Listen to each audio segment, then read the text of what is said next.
Panthers fans, welcome back to In the Box with Alex. This is the Five Reasons Sports Show.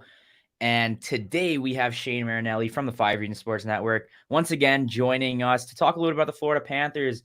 Obviously, last time we had Shane on the show, it was the end of the Florida Panthers playoff run, but we are back because tomorrow is the Florida Panthers season opener and home opener against the Pittsburgh Penguins. Shane, how are we doing tonight?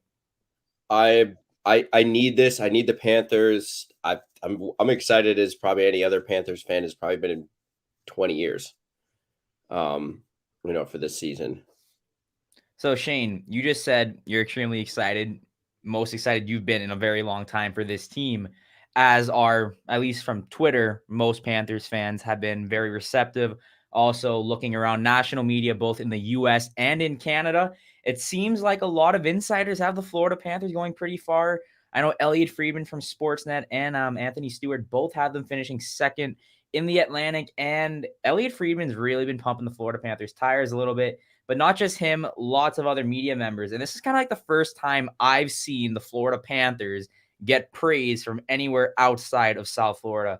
Shane, what do you think? Yeah, it seems like there was a little bit of a gap though, right? You look at the betting odds, they're still kind of plus 2,200. They're not like in that very first tier, even though some people out there are picking us. I believe John Butchergrass picked us to win. On ESPN picked us to win the Stanley Cup, but it seems like, there's still kind of a group of 5-6 teams who are like in that second tier almost of title favorites. So it seems like there is a little bit of excitement at that. It does, kind of make me nervous. I mean, 5 weeks ago, we were planning Dolphin playoff games. So Yeah, and obviously we can go on and on about what's been going on with the Dolphins and South Florida sports in general, but I think Ethan has said this before. There's two of the best run organizations in South Florida. It's the Panthers, and he didn't specify which the other one was, but we're going to assume it's the Miami Heat. And I have to agree, just looking at what the general manager, Bill Zito, and the front office staff has been able to do in this offseason, I mean, shoot, the team last season, if they kept that same team, there's a very good chance they could make it out of the first round this year. But making out of the first round isn't enough for this front office. They grabbed Sam Reinhart, who is a consistent 25-plus goal scorer, 20 goal scorer on the worst team in the NHL. Not only that, they brought back guys like Gustav Forsling, Anthony Duclair, and they got rid of liabilities like Keith Yandel, Anton Strawman, guys that necessarily wouldn't be able to play consistently on this team. So now we have the first matchup tomorrow night against the Pittsburgh Penguins, the heavily depleted Pittsburgh Penguins. No Sidney Crosby, no Evgeny Malkin. Jay Gensel is up in the air. He did not play in their season opener against Tampa Bay, but Pittsburgh pumped Tampa Bay. 3 empty net goals. But yeah, they brought it to the defending Stanley Cup champions, the back-to-back Stanley Cup champions. So heading into the matchup, what are you most excited to see? What are the strengths you think this team has to offer from this season opener compared to the last one? I mean, they can score all the way down to the fourth line.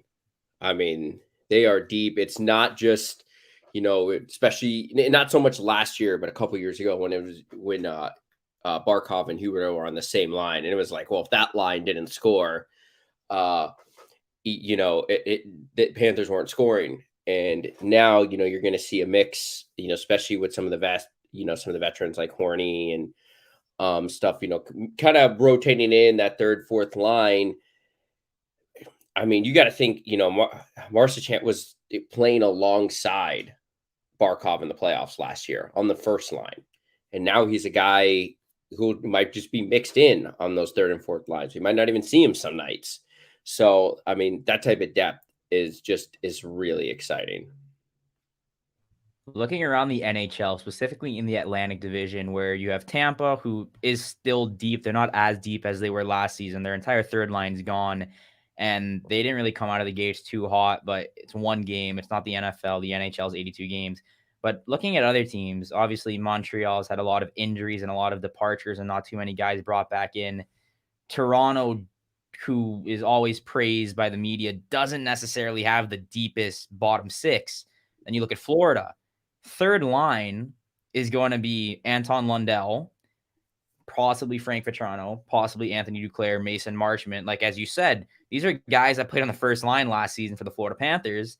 And all of a sudden, they're bottom six guys. I mean, Marchment might not even play every game this season. And for a guy that was playing on the first line, it kind of speaks to the depth of this forward unit at Even least. Lomberg. Lomberg's a playoff hero, and he's one of my favorite slash goons out there. And like, I want to see him on the fourth line every night. But you just understand some of those nights that, Horny might be playing, or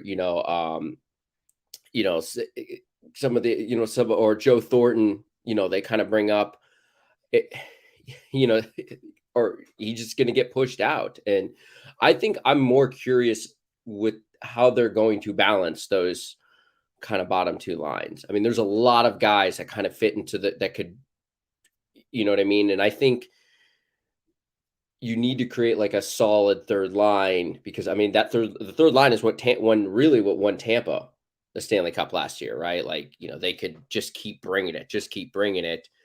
And, I just hope Q kind of finds the right magic there with three guys. So earlier you mentioned a couple seasons ago, back when it was the Dale Talon regime, Barkov and Huberdeau were playing on the same line.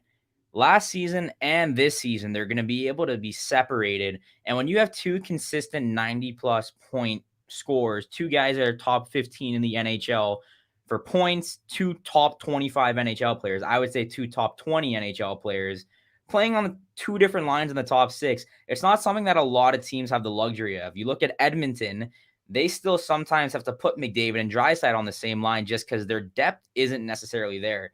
Florida has Sam Bennett, Jonathan Huberdeau. I mean, Owen Tippett looks really good too. And then Sam Reinhart, Carter Verhaeghe. The top six is going to do the scoring. And let's look at tomorrow's matchup. Alexander Barkov just signed that 8-year, $10 million per max extension. He is going to stay a Florida Panther for the entirety of his career. What do we need to see from the captain heading into this next season? I think you got a little bit of taste of it last year. I remember I said it when the Panthers started out really well. It felt like there was, and they kind of came off that kind of sad Islanders playoff experience in COVID. And Barkov seemed like he was kind of on a war mission last year.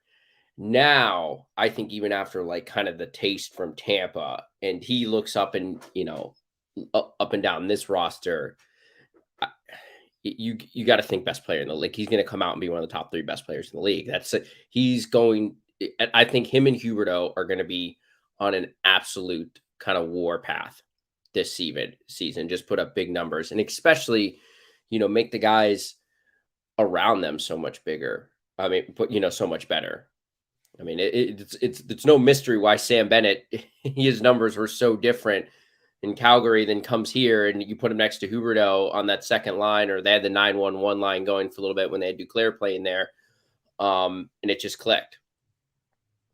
And I have to agree. I think Alexander Barkov is going to win the Hart Trophy this year. If he comes out with at least the type of effort he had at the beginning of the entirety of last season, pair that with more chemistry, more help on that first line, the sky's the limit for Barkov. And you can really look at him as possibly the best athlete in South Florida, just because when you compare all the other athletes in South Florida relative to their sport, Alexander Barkov might be the most complete player in the NHL outside of a Sidney Crosby and Connor McDavid. But let's look at the defense now heading into tomorrow's matchup. Yeah, go ahead. I know 5 Reasons did a poll, and it's tough in South Florida, right? Like that poll. But I mean, Barkov is arguably a top 5 player in his league, right? Yeah. Is Jimmy Butler a top 10 player in the NBA? It's very debatable. Probably not. And also, Alexander Barkov is a lot younger than Jimmy Butler. Manny could probably answer that question even better, right? Like, I think Barkov's clear top best player in South Florida. Obviously, our market at 5 Reasons, we have a lot of Heat followers and we have a lot of Dolphins followers. X had a good amount of votes too, rightfully so. But when you think of best players in the NFL, you're not thinking of Xavier Howard off the top of your bat. When you think of best players in the NHL, Alexander Barkov is consistently coming up in that conversation now. And I think that's extremely beneficial, not only to the Florida Panthers, but hockey in general in South Florida, because you have a guy that people are excited about to watch.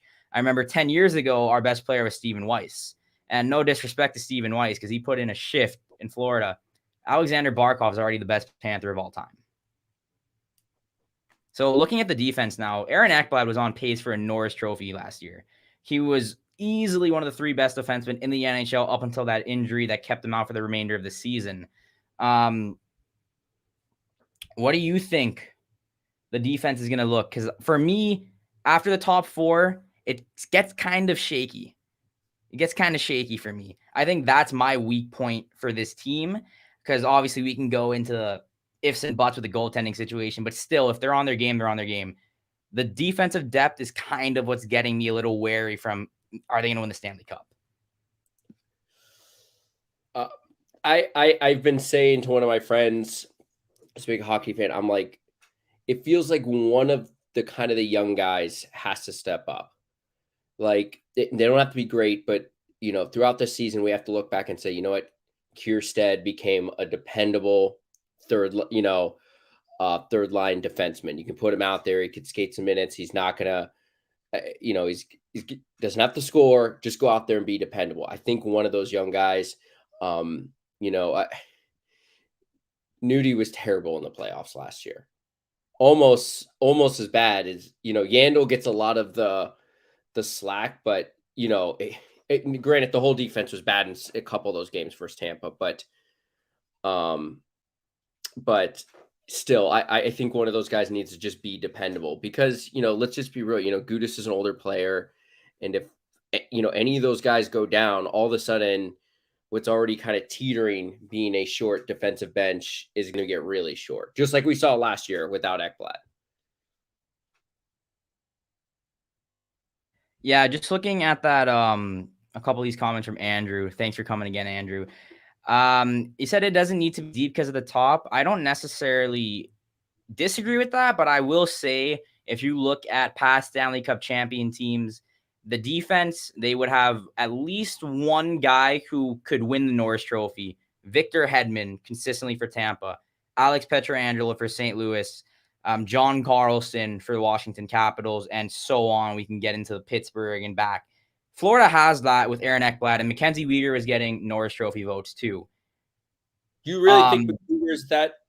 I don't think Weegar is like Norris Trophy winning defenseman, but he was top 7 in the voting. And when you have Aaron Ekblad coming back, that makes a very solid top 2, where in Tampa you would have Hedman and then Sergachev, McDonough.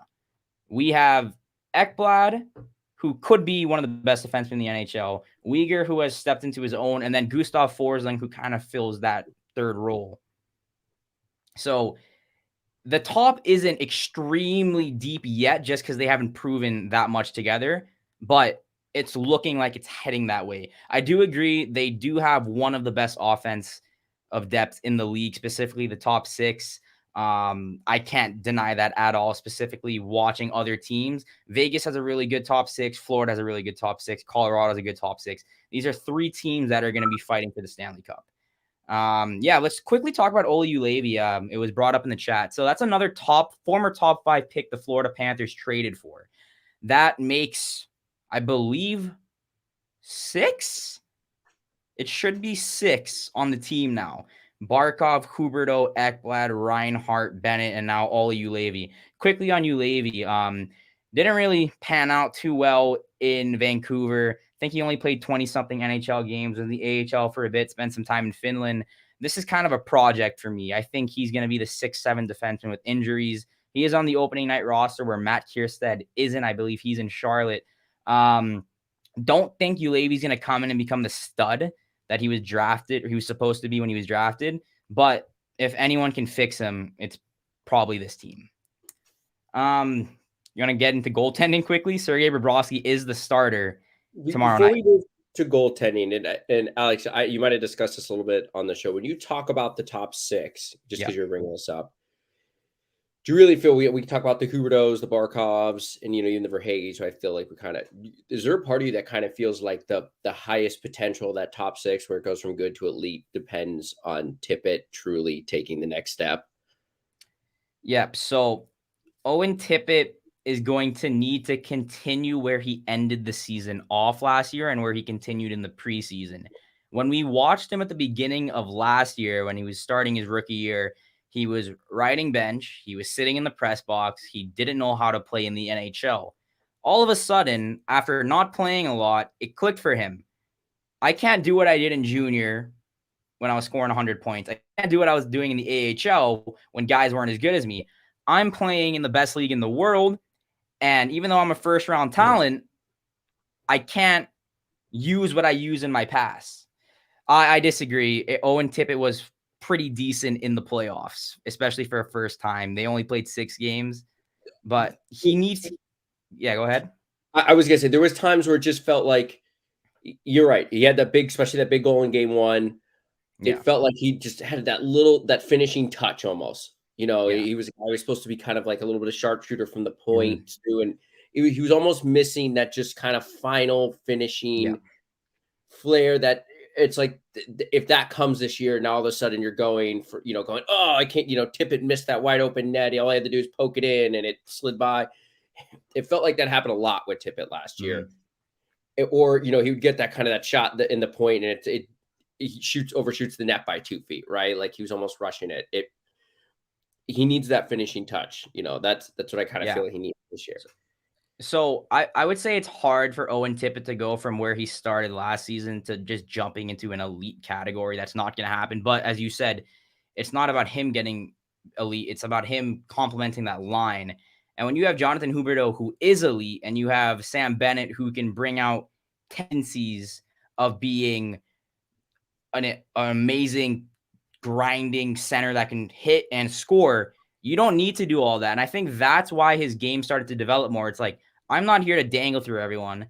I'm not here to drive the offense. I'm here to put the puck in the net when those two guys who are top 5 picks put it on my stick.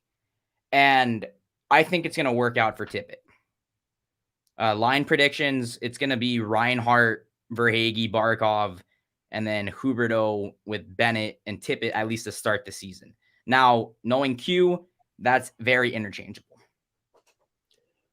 What do you think? I know, it was reported today with kind of Lundell was getting a lot of reps. Obviously the Achari injury changes everything. Q isn't someone who's known to play young players early. And even I know a lot of people are excited about Lundell, but I'm like, man, this might not be something we start seeing till halfway through the year. Q's going to kind of make him earn it, right? And I saw that, like, is he just kind of plug and play right now, third line center? Are they I, that comfortable with him? I so based off of what Lundell did at the World Championships and the World Juniors, um, obviously this was a couple months ago. He can clearly dominate guys his age and then play at an elite not elite, a top tier level against professional men hockey players, which is in the World Championships. He led Finland in scoring. Now he didn't play that much in the preseason. He did play in the rookie camp. I don't think he's gonna step in and become just a standout stud. It takes time, as we saw with Barkov. It took a couple seasons. And if you look at other rookies across the NHL, specifically top 3 picks, say a Lafreniere or a Jack Hughes, they don't come in and they're not all-stars right away. So if you think Anton Lundell is going to come in and consistently be a 40-point player in his rookie season, it's very well not going to happen. I don't think that's going to happen. But as you said, plug and play. He has the skill. Nolachari is out for some time. So you have Lundell, you have Luster-Ryan, and you just traded Lamico. He's going to get the ice time. It just, how does he adapt to the NHL? Because he's been playing in the international game where it's bigger ice surfaces. It's a completely different game. So So, I'm not going to judge him too quickly. so your third line's probably Lundell, Duclair, and For Toronto. yeah, Vetrano, and then your fourth line is some combination of vets. you know. Listerinen, maybe a Lomberg, Thornton, Hornfist. They're gonna interchange those two. Yeah. Marchment. It's like there's too many guys in that bottom six where I don't consistently see the wingers always getting the ice time. Like Duclair and Vetrano won't get scratched. It's how many times is Thornton gonna play? How many times is Hornfist gonna play? Lomberg, Marchment, etc. You got to think Horton and I'm just they're going to be on kind of a season management. Like they're Yeah, not. I don't see Joe Thornton playing more than like 50 games. Yeah, 55. that's keep him for the playoffs. Yeah, it's he was brought in to be more of a veteran type of guy, like, put in the shift when he has to. Like they were kind of load managing Hornfist at the end of last season. You're gonna see that a lot more this year in like certain matches where they necessarily don't need him, and then you plug a Lomberg. I don't think you're gonna see Hornfist playing 80 games this year. But the center depth with Achari out isn't necessarily like, oh, we have so many guys to interchange. Like Lundell's gonna be there for a while. All right. Yeah, you wanted to get into goaltending. I guess we can kind of transition to there. Oh, come on. We already know who's going to be the goaltender already. Come on. Spencer and I going to take over. That's it. Are you guys surprised? Is anyone surprised they went Bob? I guess it's not a surprise. I'm not surprised either, Shane. It's an 82-game regular season. Basically, now Coach Q basically has that regular scheduling of him now being able to do what he's always done. Days back in Chicago, days back in St. Louis, that he can kind of like guide through the season now with players. That's why when it comes to the youngsters, if there's a game or two he can fit them, he's going to play them regardless, because to him, I know that the experience is well much needed, especially in an 82 regular season heading into the playoffs, especially knowing what are the standards, right? Like this team has to win the playoff series. They can't just make the playoffs anymore. Like that to me personally is not enough. And I know this management is not waiting just to make it. They're waiting to at least win it, right? So yeah, it's an 82-game season. I'm not surprised he named Bob the starter at all, because you don't want to send that message game 1 out of 82. I mean, you want to go ahead. You start with the guy which you paid for, the veteran. Let the rookie just, be the total backup, right? Be that guy, and if things go bad, it's okay, yeah. Right? Spencer fits perfectly. We saw what he did in the one game he did in the playoffs. Just amazing poise. My thing is it's going to be tough if he's 4-goal Bob for Q to just ride out his plan of even you get a night, he gets a night. He's gonna play the hot hand. But it's just I think it'd be hot hand too. He did that last year did that last year with hot hand. So before Manny gets into the NHL update, I just want to say one thing on this. Not surprised Bob is the starter. Full 82-game season, a lot more traveling. Spencer Knight didn't start the season in the NHL. He kind of jumped in at the last second, and it wasn't necessarily a full NHL experience just because of the travel, lack of fans, stuff like that. So he's going to be behind a 2-time Vezina winner, see how he like game day preps and stuff like that. And by the end of the season, there's a very good chance Spencer Knight takes the net. So Manny, NHL updates, what's going on there? All right, boys. So as you know, the NHL is no longer on NBC or any of those platforms. It's kind of weird watching NHL on TNT and seeing the great one there. I'm like, oh, okay, that's great. Charles Barkley and Wayne Gretzky in the studio together. Are you kidding me? It's like basically that same studio will have the great one on Wednesday, and then Barkley shows up the next day. Like, damn, I was in Wayne's seat.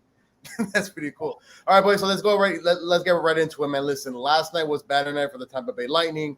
Fortunately, the Pittsburgh Penguins and Coach Sullivan had other plans. They absolutely demolished the Bolts 6-2. It's quite noticeable that maybe the Lightning really they didn't try. It just seemed like, obviously it's just one game out of 82. But they didn't score to the third period. That to me is a little bit, how did that happen, right? And then obviously the 32nd franchise in the league, the Seattle Kraken, entered the league. Obviously, you'd think that they'd have a home game. Wrong. They had to go to the Golden Knights in Vegas and play their game. They ended up losing 4-3, but I really wanted to share with you guys a simple tweet of the little bit of the rivalry, not only with the fans and with the organizations, right? but with the Twitter accounts, right? I mean, here you have Seattle Kraken's, things like Ryan Donato has scored his first ever goal. And then the Golden Knights Twitter responds, "Oh my God, act like you've scored before." And the Seattle Kraken respond, "Oh my God, are you the fun police now?" So I think those are things that I think when it comes to the NHL, though, I think the whole Twitter back and forth within the teams, I think it's so cool. It's so great. Gets the fans involved. I think that's where also the NBA also does amazing. The NFL, not so much, I guess, because they feel like they don't There's have a couple to. teams and like it. Yeah, there are a couple of teams, market but teams that yeah, like but do it. yeah, but I also think that baseball, especially the Colorado Rockies, they actually get into it, right? And I think those are things that I think, there's certain clubs around there that could probably do the same thing just to create that the whole fandom thing. Panthers Of course, Twitter's excellent. I would say that they do have fun with it. Panthers Twitter. it's gotten better. Yeah. Listen. I've been working for that team for almost 8-9 years. I'll be going into my 7th season starting tomorrow as radio engineer. It's gotten so much better. I mean, you can clearly see that the diehard fans are always interacting game in and game out, which is exactly what you want, because you want to create not a nation, but you want to create that, how they call it here, heat culture. Because no offense, Shane, Dolphins don't have a culture, fortunately. Well, they do. It's not a good Jesus one. Christ, if you go back to 1972, unfortunately. But yeah, listen, I think it's great. Really quickly though, going on to the games tonight, guys. Obviously, listen. The Caps have a new coach. The Rangers are still trying to be that team in the New York region. I don't think it's going to happen right now. They're down 3-0 to the Washington Capitals. That game is on NHL and TNT.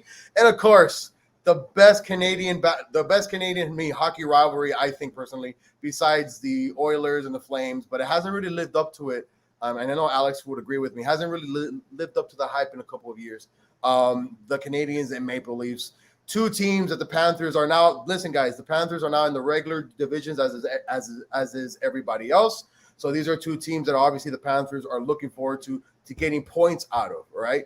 Right now, the Montreal Canadiens trail the Toronto Maple Leafs 2-1 in the third period. And then you have the West Coast games tonight, Jets at Ducks, Hawks and Avalanche. I think Avs captain is still out with COVID, right? Avs? So McKinnon is out still with McKinnon. Yeah. So very interesting. I woke up to a tweet today telling me that that Commissioner Bettman said that only 5 players in the entire NHL are left to be vaccinated. Yep.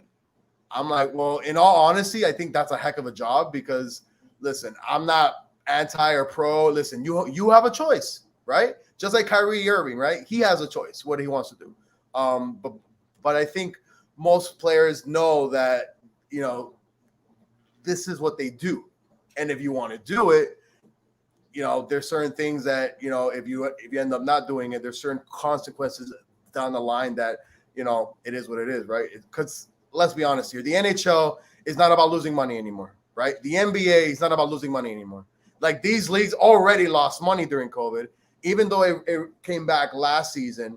Stadiums weren't fully packed, staffs were not paid, players were semi-paid until they had to get, the rest of the revenues from the league or whatever. So listen, these teams, these whole leagues, they're going to have to find, they're trying to find their ways on how to cope with it, especially Manny, with the players. It's a 99% of vaccination rate. Only 4 are left to be vaccinated. So it's even less. 4 players. So, and guess what though? Unlike in the NBA, NHL teams, US to Canada, Canada to US, right? Yeah. Like, it's not like you're going state to state. You're not leaving the country, going to another country.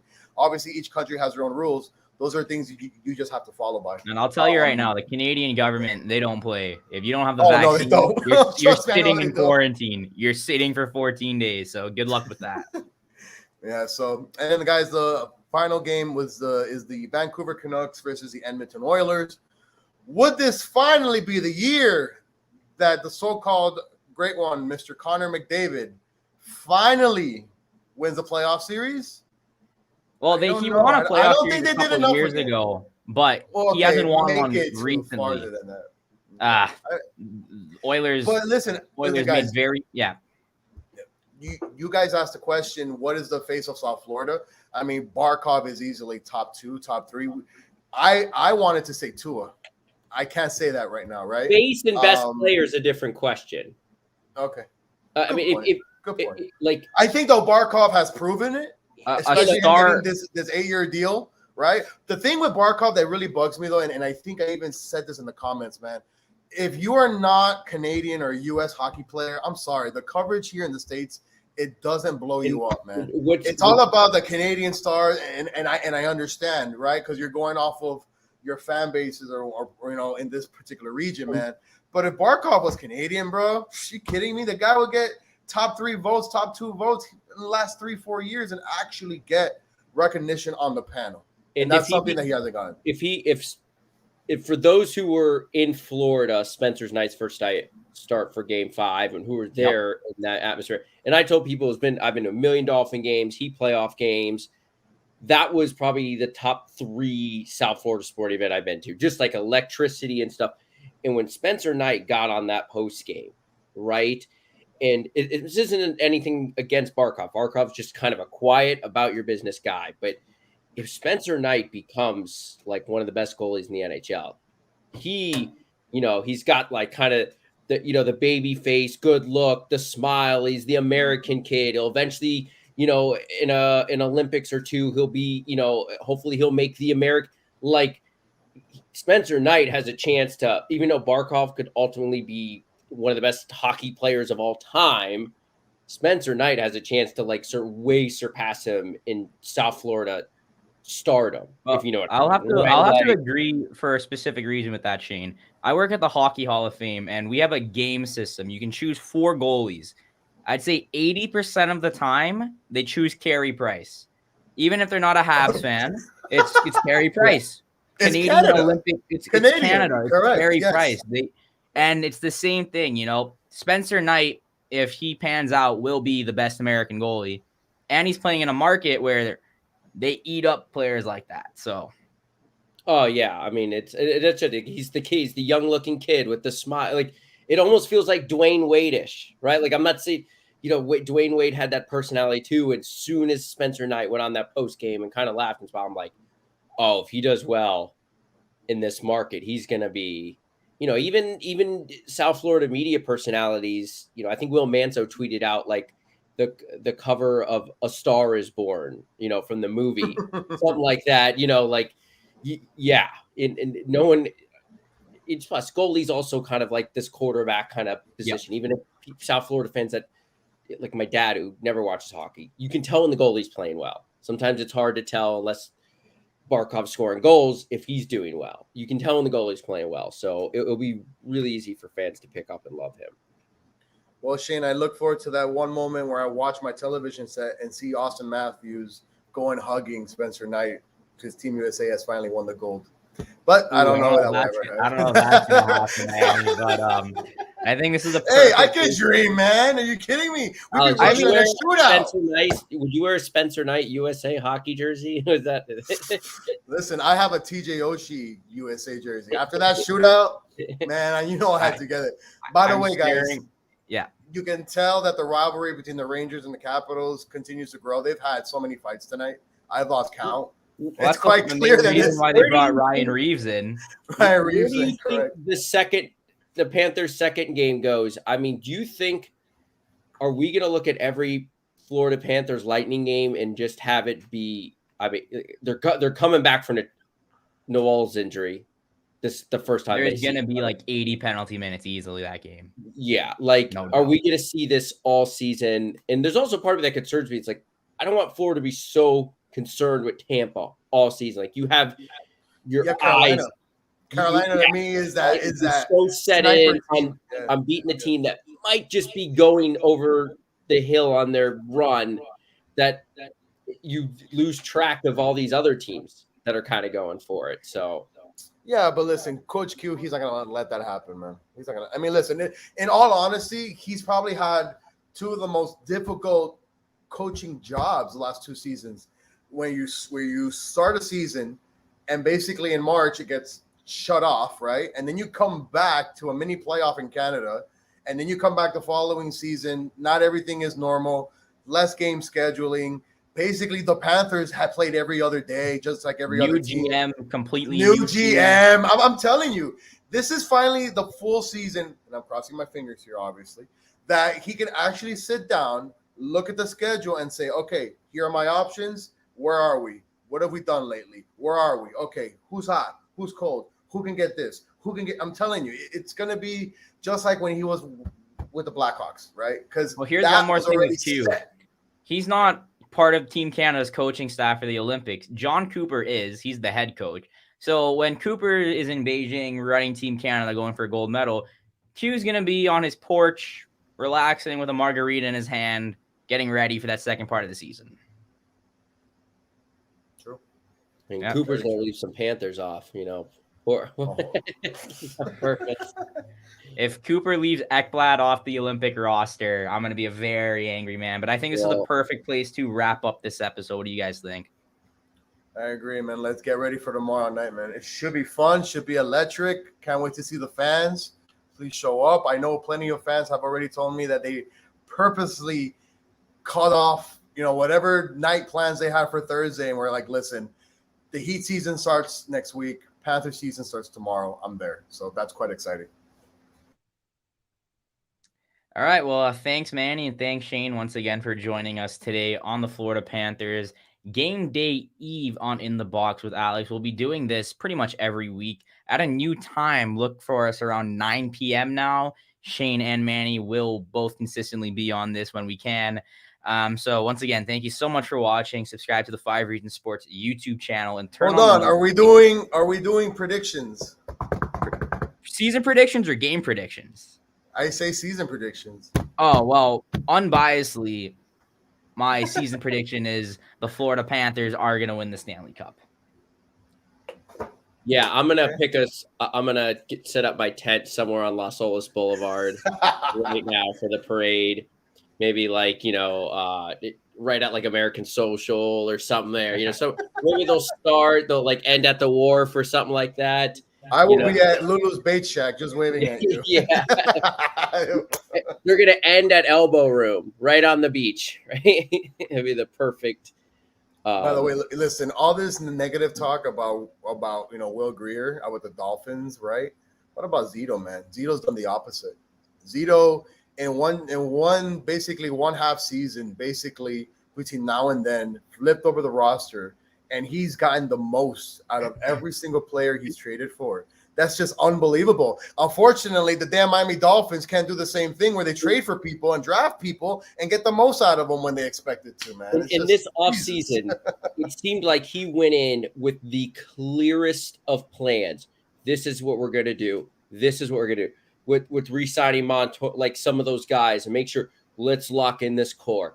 Like every single day, it felt like we checked the box. We checked the box. We added this piece. We added this piece.